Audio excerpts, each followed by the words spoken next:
오늘도 이렇게 기도의 자리에 나오신 여러분을 진심으로 환영하고 축복합니다. 오늘도 하나님 주신 말씀 붙잡고 기도하는 시간 갖도록 하겠는데요. 오늘 하나님께서 주시는 은혜의 말씀은 호세아서 8장 말씀입니다. 8장 1절부터 14절 말씀 중에서 8절부터 10절까지만 봉독해 드리겠습니다.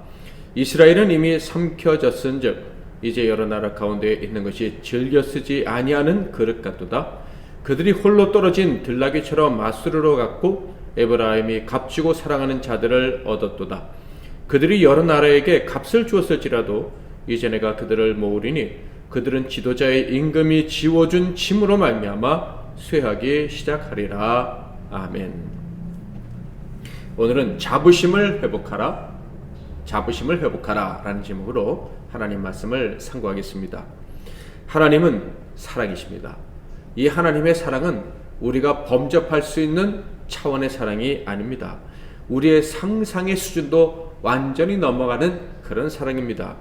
그래서 하나님은 사랑하시기로 작정하신 자들은 끝까지 놓치지 않고 포기하지 않으시고 지켜주십니다. 그렇지만 이 사랑은 은총 대신에 징계로 나타나기도 합니다. 그래서 하나님의 백성이 하나님이 은총이 내려오는 그때에도 악에서 떠나지 않는 경우죠. 하나님은 그때에도 참아주시기는 하지만 때가 차면 무서운 징계를 내리십니다. 그래서 그때에는 하나님의 사랑은 이면에 숨겨져 있고 두려운 하나님으로만 나타나게 되는 거예요. 사랑이 무한하신 하나님은 범죄한 이스라엘 역시 사랑하셨습니다. 나아가 영원히 사랑하실 것입니다. 그래서 그들에게 은총을 베풀어 주기를 원하셨지만, 그들의 죄로 망가진 삶, 망가진 나라를 고쳐주기를 원하셨지만 이스라엘은 여전히 악을 행하고 말았습니다. 지도자들은 화덕의 불처럼 그 백성들의 악을 무르익게 만들기 위해 최선을 다했습니다. 그들은 그들의 악으로 더 맛있는 인생, 부풀어진 빵 같은 그런 인생이 될 수 있다고 생각을 했죠. 그런데 그런 태도의 결과는 뒤집지 않은 전병과도 같은 것이었습니다. 호세아서 7장 7절 8절 그들이 다 화덕같이 뜨거워져서 그 재판장들을 삼키며 그들의 왕들을 다 엎드러지게 하며 그들 중에는 내게 부르짖는 자가 하나도 없도다.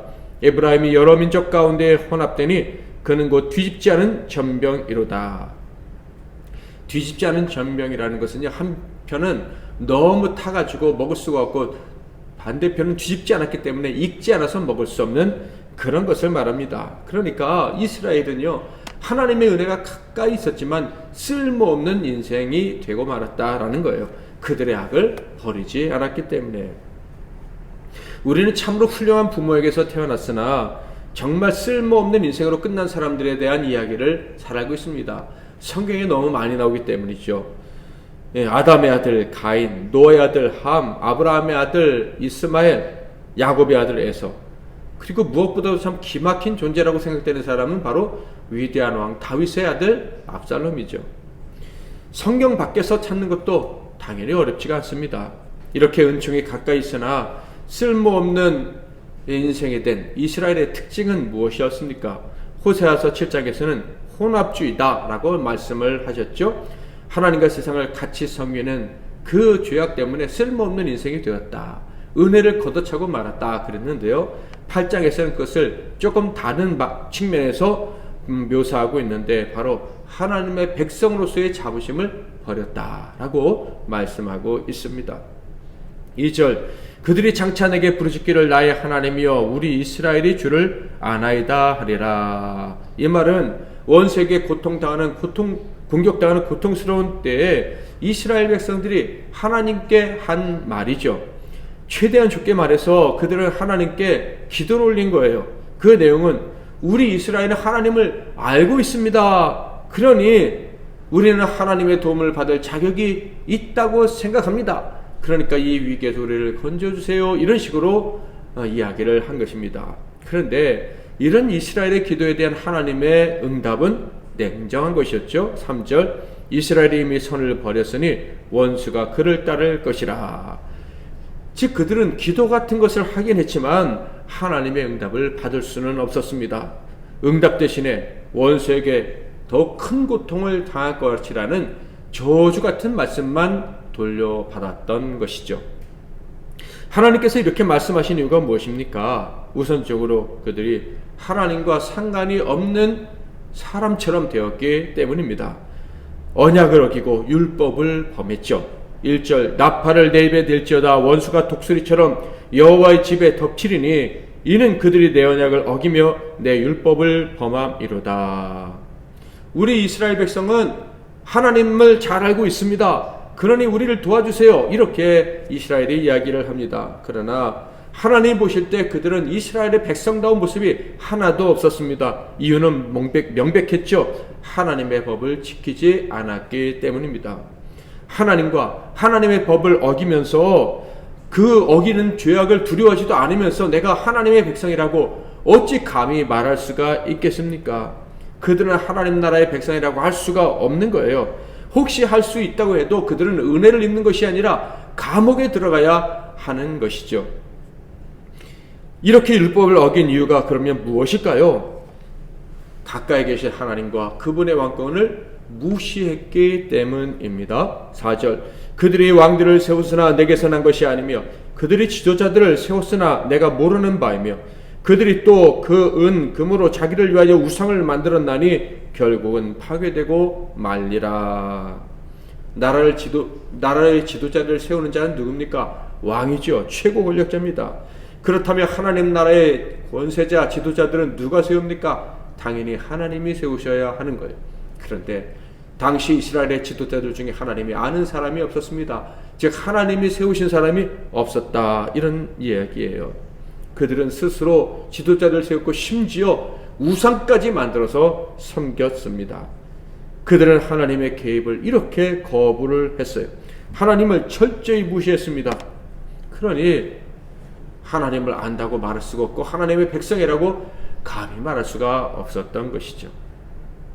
자, 그렇다면 여기서 또 질문을 하지 않을 수가 없는데 그들은 급하면 하나님을 찾습니다. 심지어 그들은 우리가 하나님을 알고 있으니 하나님도 우리를 아시고 도와주셔야 합니다 라고 이야기를 합니다.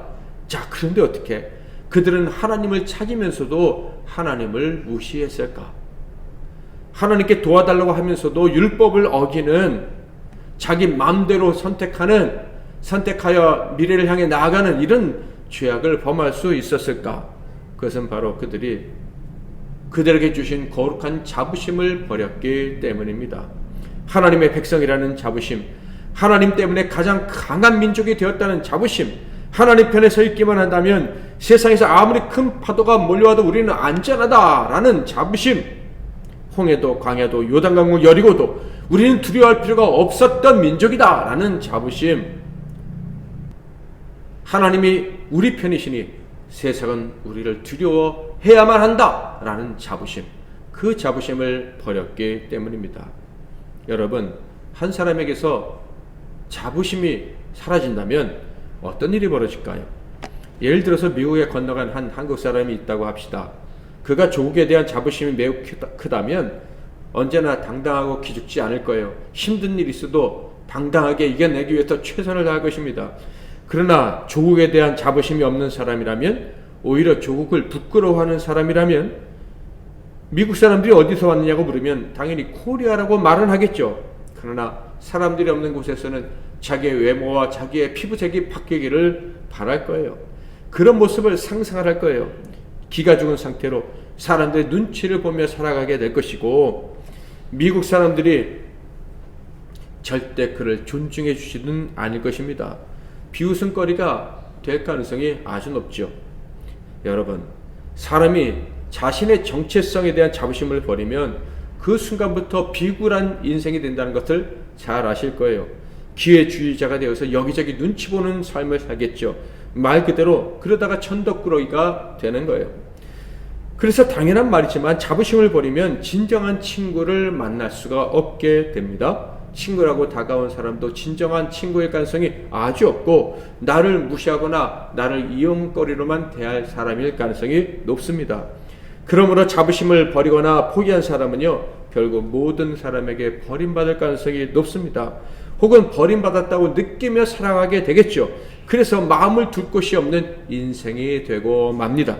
그러므로 사람은 자신의 정체성에 대한 확고한 신념이 있어야 하는 거예요. 내가 누구인지 알고 그런 자신에 대해서 하나님이 나를 이렇게 만드셨다는 사실에 대해서 기쁨과 그리고 당당함을 가지고 살아가야 하는 거예요. 그런데 이스라엘은 바로 이 자부심을 버렸던 것입니다. 이스라엘의 정체성은 자부심을 가져 마땅한 것이었어요. 엄밀하게 말해서 세상 그 어떤 나라 백성이 가질 수 있는 자부심보다 더 크고 강력한 자부심을 가질 만한 정체성이 그들에게 주어졌다 하는 거예요. 그것은 바로 하나님이 함께 하시는 나라라는 거예요. 만왕의 왕 하나님이 함께 하시니 세상을 이기고 정복할 수 있는 절대적인 나라 백성이 바로 우리다라는 정체성이 그들의 것이었어요. 그러니 얼마나 대단한 것입니까? 제 생각엔 이런 자부심을 갖게 되었다면 그 자부심을 버리거나 망각하기는 더 어렵지 않을까라는 생각이 들 정도입니다. 그런데 이스라엘은 바로 이런 놀라운 정체성과 그로 인해 마땅히 누려야 될 자부심을 버렸습니다. 여러분, 사람이 정체성을 버린다면, 자신의 정체성에 대한 확신에 의심을 가지게 된다면 나의 나된 것은 이란 것에 대해서 어떤 정의도 내려지지 않고 확신이 없다면 그 순간 그는 존재의 의미가 없는 사람이 됩니다. 내가 왜 살아야 되는지 이유를 알 수 없게 된다는 거예요. 세상에는 참으로 엉뚱한 잘못된 정체성을 가지고 살아가는 사람들이 참 많다고 생각을 합니다. 그런데 이스라엘 백성들에게 하나님이 주신 정체성은 얼마나 완벽하고 얼마나 대단한 것입니까? 참으로 대단한 정체성이 그들의 것이었는데, 그래서 그들은 자부심을 가지고도 정말 크게 가지고 살아야만 하는 그런 족속이었는데 그것을 버린 것입니다. 그 정체성에 대한 자부심이 그들의 나라 안에 없도록 그들의 지도자가 앞장서서 제거해버렸다라는 말씀이에요. 그러므로 그들은 하나님의 백성으로 존재할 이유가 사라지고 말았습니다. 하나님의 백성커녕 사람으로 존재할 이유도, 행복하게 살아야 될 이유도 다 사라지고 만 거예요. 하나님과 겨루 이긴 자가 이스라엘 아닙니까? 그 이름으로 존재할 수 없게 되었다라는 거예요. 그래서 결국 그들은 다른 나라의 이름으로 존재하게 됩니다. 즉 아수르와 그 밖의 다른 나라에 속국이 되어서 포로로 끌려가서 그들의 이름으로 존재하는 비참한 운명이 되고 말았다라는 거예요. 한마디로 말해서 그들은 자신들의 그 귀한 정체성을 버리고 헛된 정체성을 찾아가다가 결국 아무런 힘과 가치가 없는 쓸모없는 존재가 되고 말았다라는 말씀입니다. 하나님은 이런 이스라엘을 다음과 같이 비유해서 말씀을 하셨어요. 8절, 이스라엘은 이미 삼켜졌은즉 이제 여러 나라 가운데 있는 것이 즐겨 쓰지 아니하는 그릇 같도다. 쓸모없는 그릇, 그 그릇 안에 즐거움을 주는 것은 아무것도 남아있지 않는 그릇 같다라고 말씀을 하신 거예요. 이스라엘은 본래 하나님의 사랑을 받는 백성입니다. 그래서 그들 안에 하나님의 기쁨, 행복, 자유, 맛있는 모든 것들, 선한 것, 권능 다 담고 살 수 있는 그런 특권을 하나님께 받은 사람들이에요. 그것을 가지고 하나님을 기쁘시게 해드릴 수 있는 존재들이었다라는 거예요. 그런데 그들에게 주신 그 귀한 정체성을 버리고 자부심마저 땅에 쏟아버리자 아무것도 담을 수 없는 쓸모없는 존재가 되고 만 것입니다. 그래도 살아야 하니까, 그래도 인정도 받고 싶고 사랑도 받고 싶어서 발버둥을 쳤는데 이방 나라들에게 사랑받으려고 발버둥을 쳤습니다. 하나님이 아니라 세상의 힘 가진 자들에게 사랑을 받으려고 발버둥을 쳤어요. 사랑을 얻으려고 재물까지 퍼줬지만 결국 배신당하고 버림받는 가련한 존재가 되고 말았다라는 거예요. 9절 10절, 그들이 홀로 떨어진 들나귀처럼 아수르로 갔고 에브라임이 값주고 살아가는 자들을 얻었도다. 그들이 여러 나라에게 값을 주었을지라도 이제 내가 그들을 모으리니 그들은 지도자의 임금이 지워준 짐으로 말미암아 쇠하기 시작하리라. 여러 다른 나라에게 사랑을 얻으려고 돈을 주었다 이런 얘기예요. 그러나 사랑을 받기는커녕 그들에 의해서 망하게 되었다라는 말씀입니다. 그러니까 하나님 대신 이웃 나라의 힘을 빌어서 강성하고 행복하게 살려고 했지만 결국 종교적 문화적으로 다 흡상하고 말았고 정치적으로도 이용을 당하고 말았습니다. 정치적으로 나라가 이용을 당하니 백성들은 죽어나갈 뿐이었죠. 이스라엘이 그들의 정체성, 자부심을 버리자 나라로 존재할 수 없게 된 것입니다. 실제로 북이스라엘의 마지막 왕 호세아는 아수르에게 도움을 받고자 금과 은을 줬어요. 호세아 입장에서는 용병을 사기 위해서 돈을 준 거예요. 그런데 아수르 입장에서는 용병을 파는 사람이라는 정체성이 없었고요. 우리는 너희들에게 조공을 받는 사람이야 라는 정체성을 가지고 있었어요. 그러니까 이스라엘 혼자 헌물을 켠 것이죠. 조공을 한 번 주면 끝나는 게 아니에요. 계속 바쳐야 되는 거예요. 조공을 주느라고 돈, 재물이 사라졌으니 다음에 줄 때는 더 힘들었을 것입니다. 아수르는 너희는 어차피 내 종이니까 돈을 내놓아. 이에 대해서 배신감을 느꼈다고 호소할 때 없었습니다. 때는 이미 늦은 것이죠. 이스라엘은 그렇게 멸망을 당하게 됐습니다. 사랑하는 성도 여러분, 오늘 말씀을 통해서 우리가 오늘 밤 기도할 제목들을 발견할 수 있기를 바랍니다. 첫째로는 우리의 정체성을 분명히 하는 기도를 올려야 할 것입니다. 나는 하나님이 택하신 백성으로서 하나님이 책임지시는 운명이라는 사실을 의심하지 않습니다 라는 고백을 올려드리기를 바랍니다. 두 번째로 이런 운명을 받은 것에 대한 자부심을 절대 잊지 않겠습니다 라고 고백할 수 있기를 바랍니다. 이 자부심 때문에 언제나 담대하게 하옵소서. 이 자부심 때문에 굶어 죽더라도 사람에게 손내밀지 않고 하나님께만 나아가겠습니다 라고 결단하는 기도를 올리시기를 바랍니다. 이 자부심이 주는 당당함 때문에 절대 기회주의적인 태도를 가지고 살지 않겠다고 고백하고 뜻을 정하고 정한 대로 가겠노라고 하나님 도와달라고 기도할 수 있기를 바랍니다. 또한 이 자부심을 가진 사람은 언제나 사랑받게 된다는 것을 기억하고 잊지 않겠다고 기도하시기를 바랍니다. 일시적으로 미움을 받는 상황에 떨어지는 것처럼 보일 수도 있습니다. 억울한 일을 당할 수도 있습니다. 그러나 거룩한 자부심을 가진 자들은 결국 하나님과 사람에게 사랑스러운 존재가 되는 거예요. 이 사실을 기억하고 살아가겠노라고 기도하시기를 바랍니다. 마지막으로는 혹시 내 마음속에 나는 마음 둘 곳이 없어 라는 생각이 떠오르는 순간 이것은 거짓이다, 여기에 속지 않겠다 라고 결단할 수 있기를 바랍니다.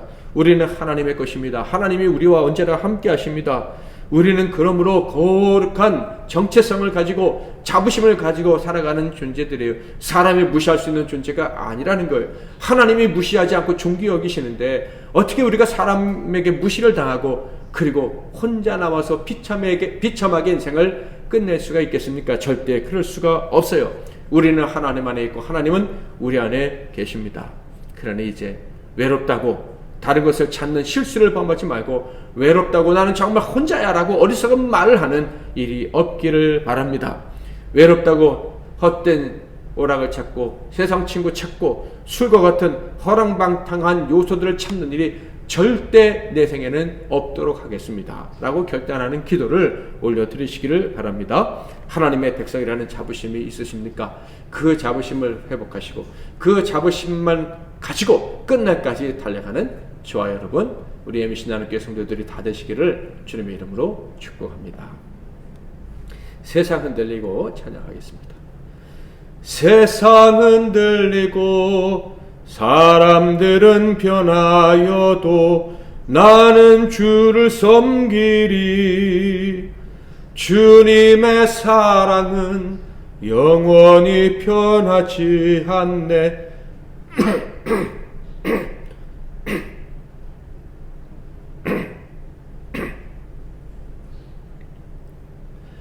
세상은 들리고 사람들은 변하여도 나는 주를 섬기리.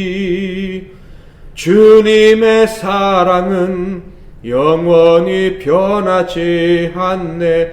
나는 주를 신뢰해.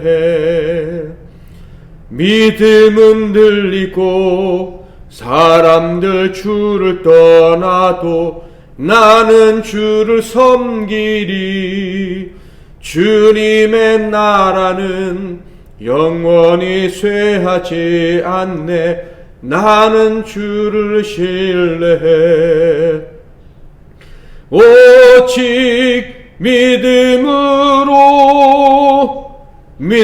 내가 살리라. 오직 믿음으로 내가 살리라. 오직 의인은 믿음으로 말미암아 살리라. 오직 의인은 믿음으로 말미암아 살리라. 오늘도 말씀 붙잡고 기도하시고 편안한 밤 되시길 바랍니다.